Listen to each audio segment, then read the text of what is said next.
It is Friday night. It is 9:25 p.m. I say that because this video that I'm about to show you a clip of has been removed off of every channel it's been posted to in the last 24 hours. The video is from residents in St. Louis, Missouri, with large, heavy armored vehicles driven by the U.S. Army by the hundreds. I've now talked to sources up there, but it's also on the news, are driving all over the city. The Army says the public in this newscast cannot be trusted to know why they're doing it. And the media says they can't tell you where the giant armored vehicles, they call them tanks, are parked. Now remember, I've been to urban warfare drill after urban warfare drill for a very long time, warning you that they're training to take the American people on. People are like, well, why do we care if troops are on the streets? Well, that happens in Guatemala and North Korea. The government is supposed to serve the people. In the days of Julius Caesar, 2,000 plus years ago, if they used the military on domestic groups, it was treason. Hitler used the military against his people. That's the point. And this video is getting pulled everywhere. I'm going to just play part of it. And I gave you the time so that when you go to Infowars.com, if it's been pulled from even the news website that we have embedded, that some of this at least is on record. But here it is. It has its own little glitches when you play it. Good evening. It's a military mission in North St. Louis. Heavily armored vehicles are rolling into town, and while they come in peace, there are all kinds of rumors about why they are here. News Shuttle 5's Casey Nolan is live somewhere in St. Charles County, where he got an up-close look at the military vehicles. Casey? Yeah, Mike, in order to get that up-close look, we've agreed not to say exactly where in St. Charles County we are tonight and where these vehicles will be parked overnight. The Army... Yeah, you can't let your enemy, the American people, know where your vehicles are parked. And I've seen this over and over again. We were at the G20 and tried to cover it, went to the military and just asked them why they were violating posse comitatus, and the police came after Rob Dew and my other reporters and said, we've been told you tried to attack the military with bombs. And I called the police up on air, and you heard them on air admit it. I called their captain up. Then they arrested Dew. Rob Dew, here it is.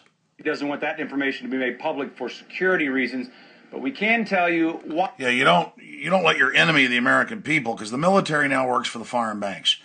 And most of the military is waking up to this, but why are they getting ready for martial law?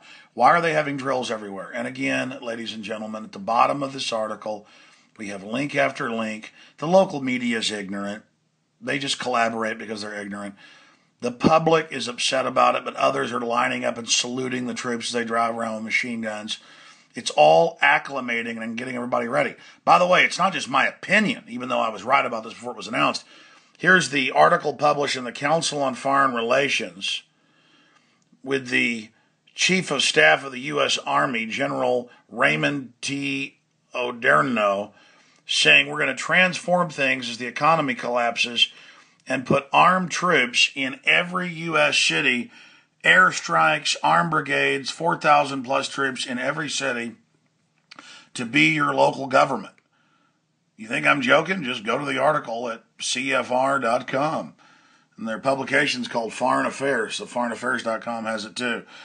U.S. Army in a time of transition, building a flexible force. And they say, oh, the Fed's job is occupying your cities, like Reconstruction after the Civil War. And by the way, I got footage of this in Alabama and Maryland in the late 90s, back when it was embryonic form. Boy Scouts training to go say what guns their parents had when the Marines and Army came to town to do drills. It's online, free online, my film Police Day 2000. Here it is, many years later, this is 2009, saying they're training to fight terrorists and more. Their main target is disgruntled veterans. And it goes on, a disgruntled Iraq war veteran. And it has photos of how they engage in the mock killing. So there is the globalist admitting they're doing it. Here's our article about it. Here's the other article that has the video of it. And they're doing drills all over the country with your local police, with drones. You saw the military confiscate guns in Katrina from high and dry areas. This is the plan because foreign criminal banks run by people like Bernie Madoff and Kinley took over America. And they need to acclimate and get everybody used to, oh yeah, the military is taking over, the military is running drills, oh, the military assists local police, oh, the military. We found out in federal warrant service now they're using armed military and police uniforms. That's mainstream news. Totally illegal. All of this is now coming out. And I just hope that everybody will get this article out to their friends and family, and I hope the military will speak out and say no. Most of the military I talk to are waking up and know this is happening. But it's all in this article, all the links to the full story. A lot of police know what's happening, but they just want their paycheck.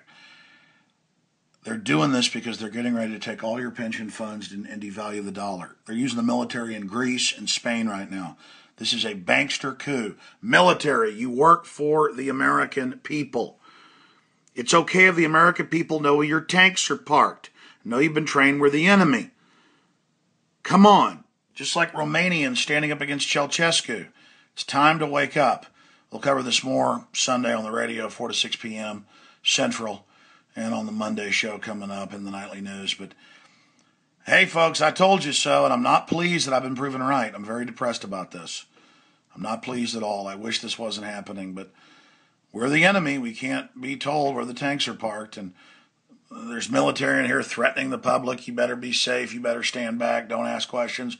Don't take photos because you're insurgents. They say the number one insurgent threat is conservatives and libertarians, not Al-Qaeda, who the globalists publicly fund to take over Libya and Syria. Look it up.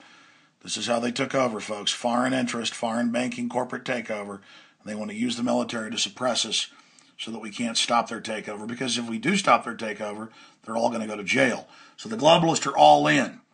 They're committed. We've got to commit to freedom. Alex Jones signing off for Infowars.com.